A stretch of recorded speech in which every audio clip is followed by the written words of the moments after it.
Olivier Kamitatou, bonjour. Bonjour. Suite à la présidentielle et aux législatives, vous dénoncez une fraude massive, mais l'écart de voix entre Félix Tshisekedi et Moïse Katumbi est considérable, plus de 50 points. Qu'est-ce que vous répondez à ceux qui disent que vous êtes de mauvais perdants? Non, nous leur répondons simplement que nous venons de vivre le plus grand braquage électoral de l'histoire du pays ou même des États modernes. Ça veut dire que personne ne peut dire aujourd'hui, à la date du 20 décembre, combien de bureaux de vote ont été ouverts, combien de machines à voter ont été opérationnelles, combien de bulletins de vote ont été remis à chacun de ces bureaux. Nous ne savons rien de ces élections, si ce n'est qu'elles ont continué pendant 7 jours et 7 nuits en dehors de tout contrôle. Et on peut même dire que le soir du 20 décembre, après les 11 heures de vote, Moïse Katumbi était en tête de ces élections. Les machines à voter ont commencé à ronronner à partir du 20 décembre au soir pendant 7 jours et 7 nuits sans aucun contrôle. Mais concrètement, cette année, les résultats ont été publiés bureau de vote par bureau de vote. Est-ce que ce n'était pas une avancée qui a limité l'ampleur de la fraude?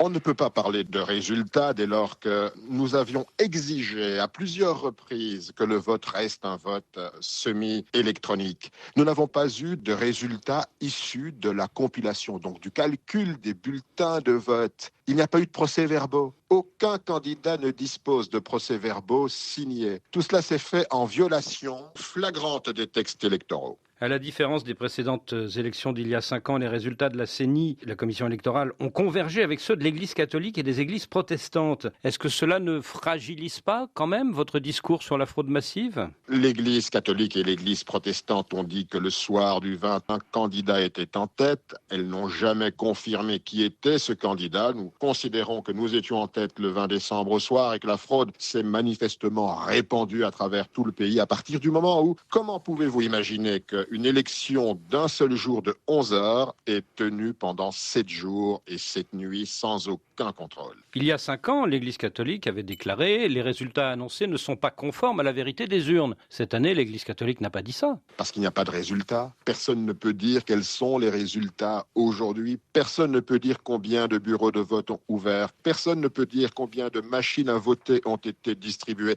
Nous avons aujourd'hui des centaines et centaines de vidéos distribuées dans les réseaux sociaux où on voit ces machines à voter être détruites par une population en colère. On voit aujourd'hui des candidats de l'Union sacrée, donc de la majorité présidentielle, en train de se disputer les miettes de leur énorme gâteau. Et donc, on voit les loups se manger entre eux. Tout cela montre l'injustice, la fraude, l'exclusion. Tout cela est même dénoncé par les acteurs de la majorité parce qu'ils ne savent pas eux-mêmes se répartir les voix des scores qu'ils auraient obtenus, parce qu'ils ne les ont pas obtenus par le peuple congolais. Ils ne sont redevables qu'à celui qui leur a distribué des machines à voter, qui est effectivement M. Kadima et sa CENI. Ils en étaient les gardiens et les propriétaires.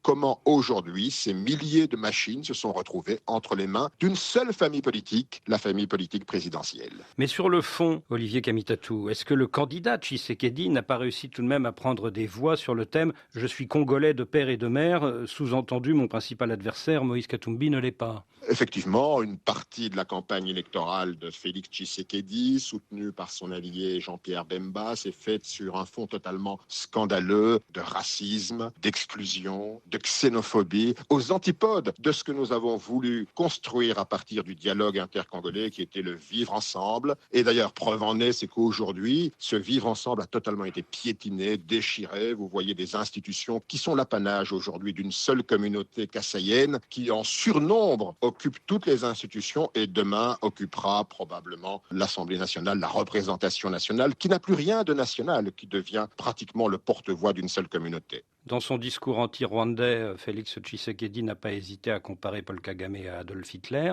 Est-ce que finalement, vous ne regrettez pas d'avoir été trop modéré vis-à-vis du régime rwandais? Nous n'avons pas été du tout modérés vis-à-vis du régime rwandais. La modération est venue de Félix Tshisekedi, qui a considéré le Rwanda comme étant des amis, des frères, qui a invité à plusieurs reprises le président Kagame. Ses ministres se sont affichés sur des photographies avec le président. Oui, mais ça, c'était il y a 3 ans, 4 ans, c'est vieux. Je pense qu'il faut une certaine constance constance en politique. S'il y a un homme qui a une constance, une cohérence, c'est Moïse Katumbi. Le Rwanda est un pays voisin. Nous préservons, nous, les intérêts de la République démocratique du Congo. Nous ne transigerons jamais avec qui que ce soit sur la République démocratique du Congo, sur ses frontières, sur ses richesses. Cette constance de Moïse Katumbi, c'est son ADN et il reste un homme constant, pas un homme velléitaire comme l'a été M. Félix Tshisekedi au cours de son premier mandat. Alors vous avez cité Jean-Pierre Bemba. Est-ce que les renforts électoraux de poids lourds comme Vital Kamerhe et Jean-Pierre Bemba n'ont pas donné à Félix Tshisekedi un certain nombre de voix supplémentaires qui vous ont manqué à vous? Aujourd'hui, on voit que dans ce partage du gâteau, même Jean-Pierre Bemba se retrouve à la portion congrue avec une petite poignée de députés. Donc cela, nous avons voulu défendre des valeurs et nous continuerons à les défendre de manière tout à fait pacifique. Parmi ces valeurs, ne jamais accepter la tricherie et ne pas ridiculiser le peuple congolais qui a droit à de bonnes élections. Si les amis de Félix Tshisekedi se sont contentés d'élections au rabais par des machines à voter distribuées gracieusement par la Commission électorale nationale indépendante, nous ne garderons pas silence, mais nous resterons attachés à ces valeurs sur lesquelles nous voulons fonder l'avenir du pays. Oui, mais est-ce que Félix Tshisekedi n'a pas réussi à rallier sur son nom un certain nombre d'autres poids lourds de la politique congolaise, alors que vous,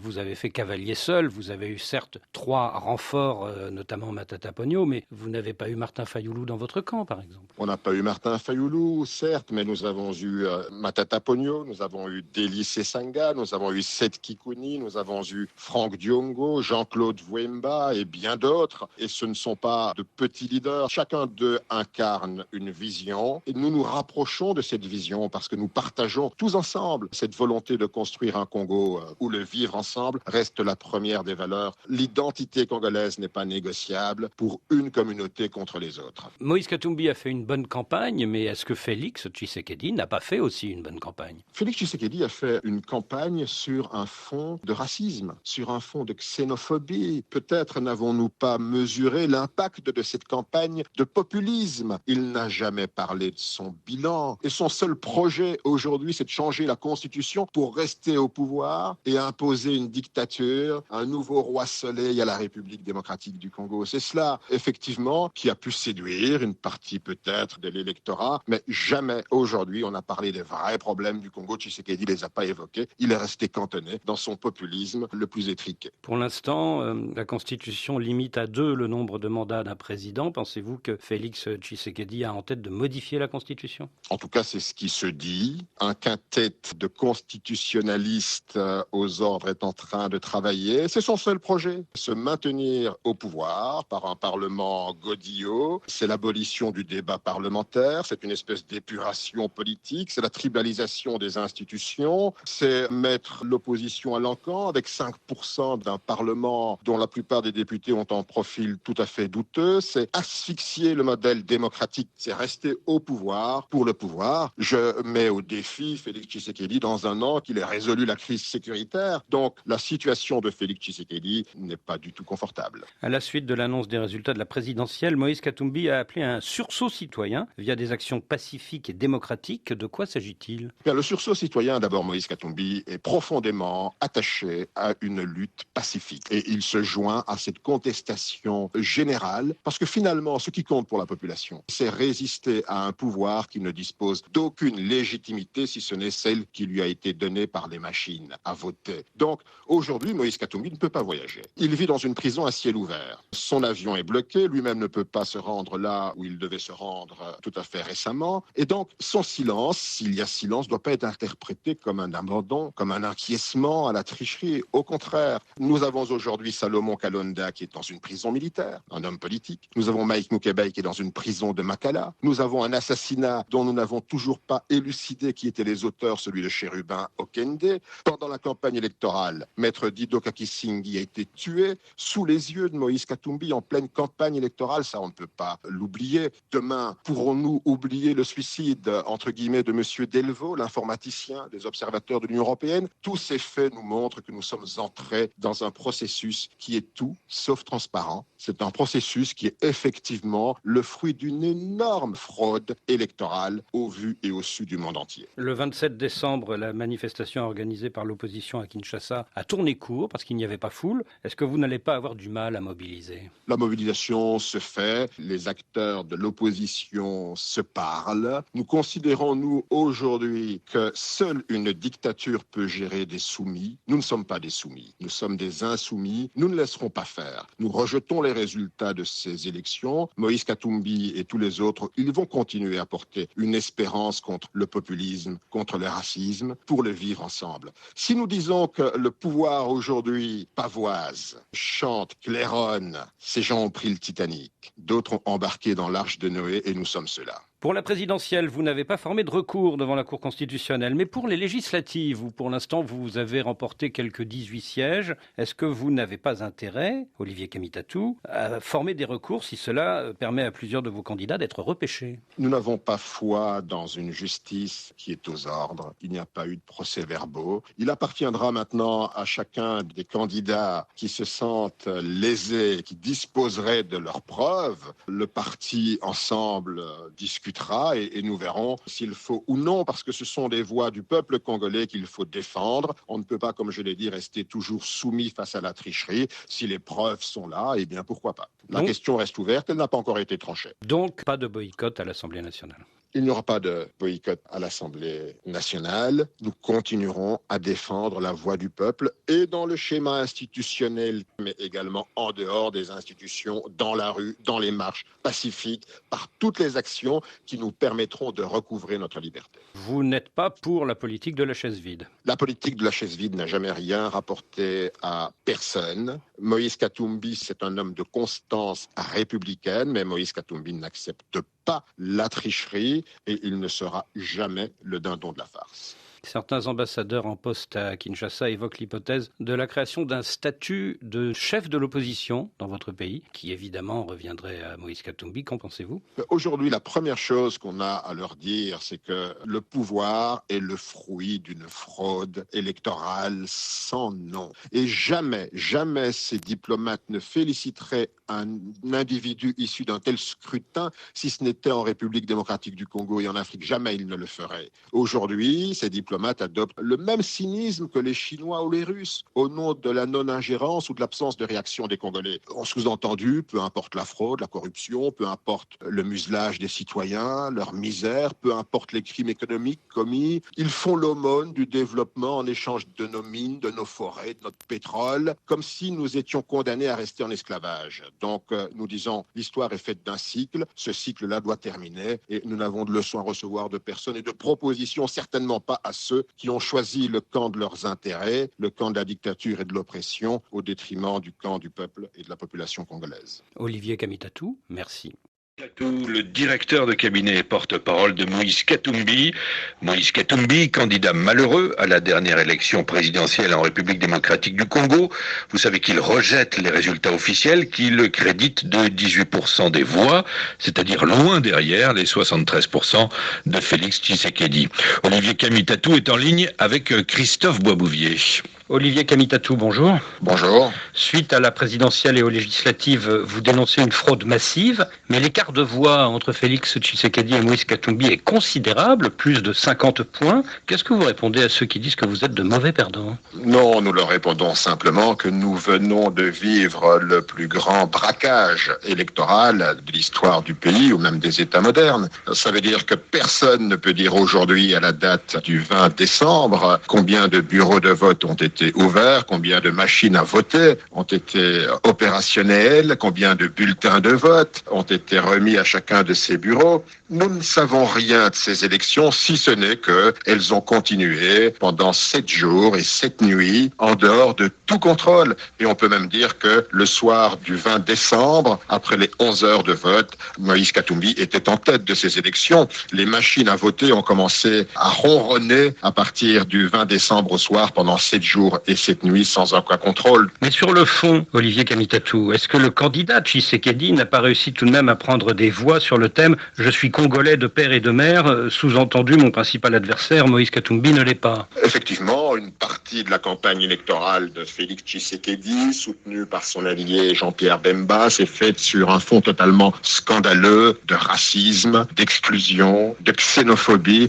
Et d'ailleurs, vous voyez des institutions qui sont l'apanage aujourd'hui d'une seule communauté kassaïenne qui, en surnombre, occupe toutes les institutions et demain occupera probablement l'Assemblée nationale, la représentation nationale, qui n'a plus rien de national, qui devient pratiquement le porte-voix d'une seule communauté. Moïse Katumbi a fait une bonne campagne, mais est-ce que Félix Tshisekedi n'a pas fait aussi une bonne campagne? Félix Tshisekedi a fait une campagne sur un fond de racisme, sur un fond de xénophobie. Peut-être n'avons-nous pas mesuré l'impact de cette campagne de populisme. Il n'a jamais parlé de son bilan. Et son seul projet aujourd'hui, c'est de changer la Constitution pour rester au pouvoir. Un quintet de constitutionnalistes aux ordres est en train de travailler. C'est son seul projet. À la suite de l'annonce des résultats de la présidentielle, Moïse Katumbi a appelé un sursaut citoyen via des actions pacifiques et démocratiques. De quoi s'agit-il? Le sursaut citoyen, d'abord, Moïse Katumbi est profondément attaché à une lutte pacifique. Et il se joint à cette contestation générale. Donc, aujourd'hui, Moïse Katumbi ne peut pas voyager. Il vit dans une prison à ciel ouvert. Son avion est bloqué. Lui-même ne peut pas se rendre là où il devait se rendre tout à fait récemment. Et donc, son silence, s'il y a silence, ne doit pas être interprété comme un abandon, comme un acquiescement à la tricherie. Au contraire. Pour la présidentielle, vous n'avez pas formé de recours devant la Cour constitutionnelle. Mais pour les législatives, où pour l'instant vous avez remporté quelques 18 sièges, est-ce que vous n'avez pas intérêt, Olivier Kamitatou, à former des recours si cela permet à plusieurs de vos candidats d'être repêchés? Nous n'avons pas foi dans une justice qui est aux ordres. Il n'y a pas eu de procès-verbaux. Il appartiendra maintenant à chacun des candidats qui se sentent lésés, qui disposeraient de leurs preuves. Le parti ensemble discutera et nous verrons s'il faut ou non, parce que ce sont des voix du peuple congolais qu'il faut défendre. Si les preuves sont là, eh bien pourquoi pas. La question reste ouverte, elle n'a pas encore été tranchée. Donc pas de boycott à l'Assemblée nationale. Il n'y aura pas de boycott à l'Assemblée nationale. Nous continuerons à défendre la voix du peuple et dans le schéma institutionnel, mais également en dehors des institutions, dans la rue, dans les marches pacifiques, par toutes les actions qui nous permettront de recouvrer notre liberté. Vous n'êtes pas pour la politique de la chaise vide? La politique de la chaise vide n'a jamais rien rapporté à personne. Moïse Katumbi, c'est un homme de constance républicaine, mais Moïse Katumbi n'accepte pas la tricherie et il ne sera jamais le dindon de la farce. Olivier Kamitatou, merci. Olivier Kamitatou. De ça.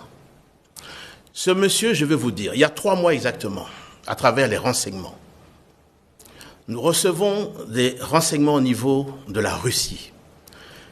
Suivez-moi bien, ce que ce monsieur se prépare à faire, lui qui prône toujours la paix, sa chrétienté, il a contacté une organisation russe pour pouvoir et donner beaucoup d'argent, parce qu'il est financé par des multinationales internationales que nous connaissons, je ne donnerai pas les noms ici, je connais les noms de ces personnes qui le financent, et il a demandé à cette organisation russe de pouvoir entrer dans le système de la CENI.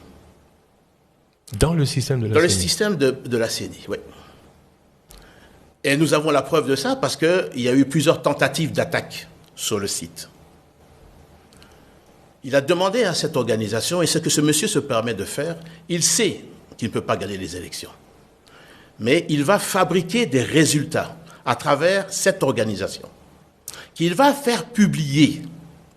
Et c'est là que je dis à la population, attention, attention. Parce qu'il a, comme son habitude, acheté des organisations de la société civile, et pas des moindres, et d'une grande organisation dont je ne citerai pas maintenant.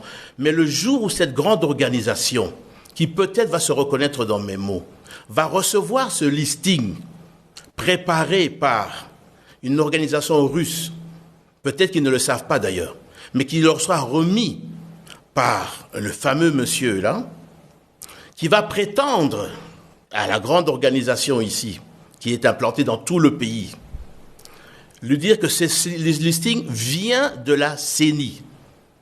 Peut-être que naïvement, ils vont prendre ça et ils vont pouvoir dire voilà les vrais résultats. Je dis attention. À la minute qu'il va faire ça, je vous appellerai et je vous dirai une fois de plus comment et pourquoi cette organisation a accepté de publier des faux résultats. Parce que maintenant, je leur ai dit qu'il va sortir des